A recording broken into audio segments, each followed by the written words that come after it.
meu querido Alisson Santos, chegando agora. Bom dia, bom dia, bom dia. Extraordinário dia para vocês, tá bom, gente? Então vamos lá, deixei minha mensagem ao som do Rapa, pescador de ilusões, porque nós estamos buscando, isso não é uma ilusão, isso é real, isso é verdade, tá? E eu quero que seja verdade a cada momento para você, que você está cada vez mais próximo e vai caminhar em direção ao seu sonho, certo? Mantenha-se firme, mantenha-se forte, assim, ó, daquela forma, eu estou fazendo isso, eu vou fazer com vontade, eu vou fazer com desejo de fazer o meu melhor, vou estar atento a detalhes, mas eu vou seguir, beleza? Aula de hoje, então, gente, a gente vai fazer uma retomada da aula passada e fecharmos, começando agora, certo? Nós vamos fazer uma retomada de geometria analítica naquela parte passada, retas, que é a parte importante, e finalizar retas, e depois ir para os exercícios, tá bom? Então, eu já fiz as questões aqui, vou mandar para vocês, tá bom? Bom dia, bom dia. Bom dia a todos. E aí vocês não precisam preocupar muito em ficar copiando, mas só prestando atenção.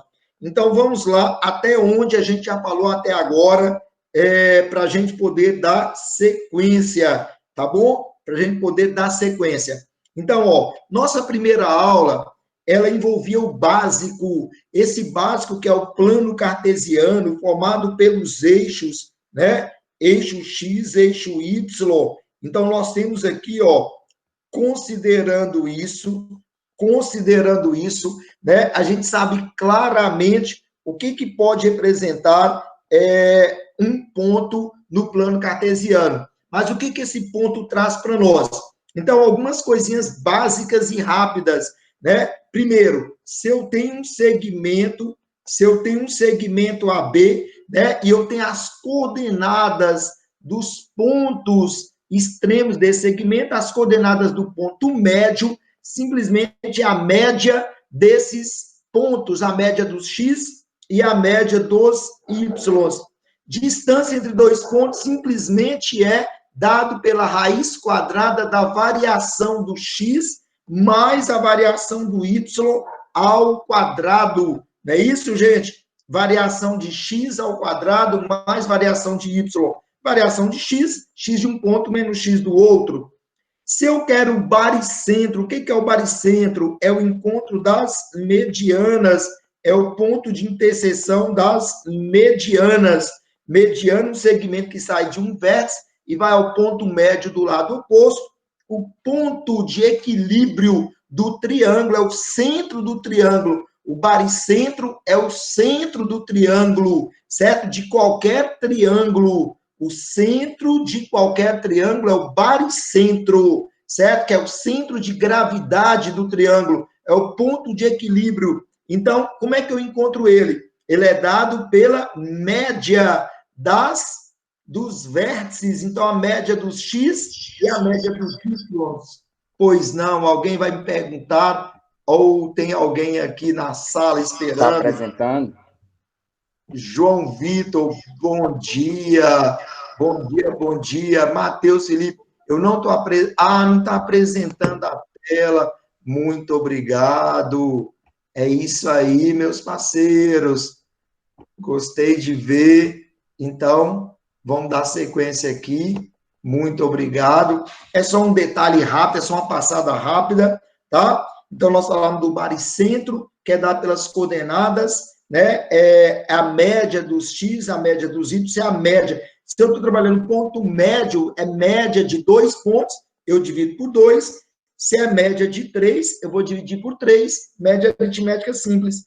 Um detalhe importante, olha, condição de alinhamento de 3 pontos. Para que 3 pontos estejam alinhados, o determinante formado por eles é igual a 0. Como é que eu resolvo esse determinante? Lembra lá? Então, coloco normalmente os pontos e repito a primeira linha que eu escrevi. Só a primeira linha. Essa é a prática para o cálculo de determinante.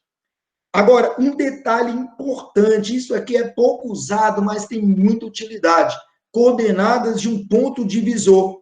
Se você tem, no caso, um segmento, certo? Se você tem um segmento e tem um ponto que divide esse segmento numa determinada razão, certo?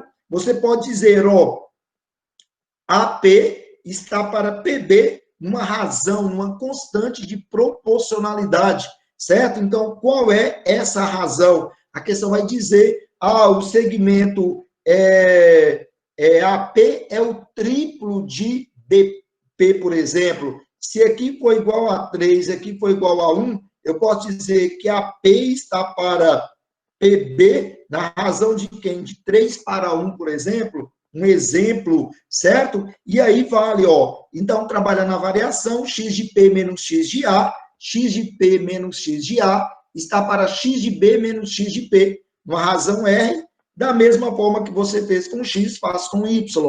Depois, você tem agora a área de um triângulo, que pode ser estendido para qualquer polígono. Então, a área, trabalhando os fundamentos da analítica, é meio vezes um módulo do determinante. Aqui, do mesmo jeito, você repete a primeira linha que você definiu.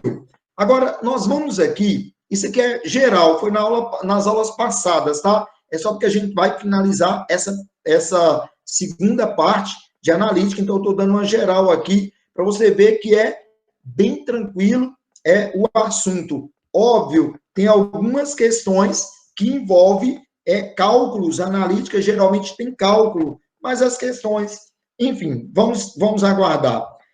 Em retas, gente, a primeira coisa que eu gosto de trabalhar em retas e que, assim, o material já está trabalhando nessa linha, certo? Então, se eu tenho aqui, por exemplo, o plano cartesiano, o que é relevante você saber? Para mim, o que é importante você saber? Então, olha bem, eu tenho aqui uma reta R. Nessa reta, o que eu destaco? Né? Então, eu destaco alguns pontos nela.